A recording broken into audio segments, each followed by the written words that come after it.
Revelation 4104. From the 13th of August 1947. God's Will.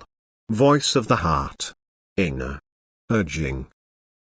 I will place the feeling as to what you should and shouldn't do into the heart of those of you whom I love because you strive towards me.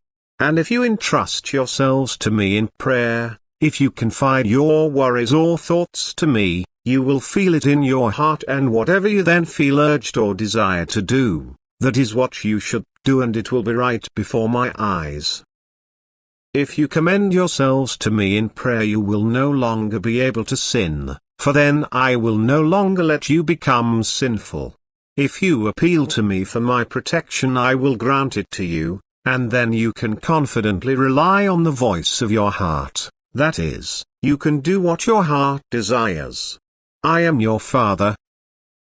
I want you to come to me with complete trust, and I truly want to provide for you like a loving father does. I want to give to you what makes you happy, providing it does not cause you damage.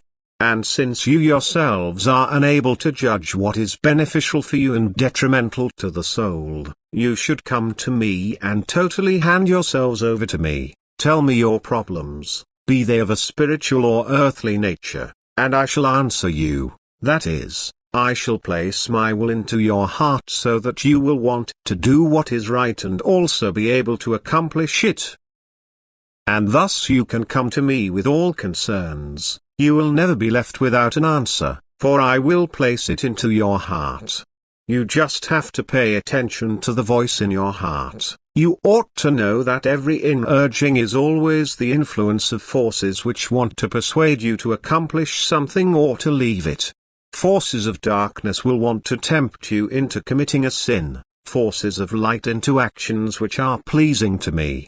Let the forces of light gain influence over you, then you will never be able to sin.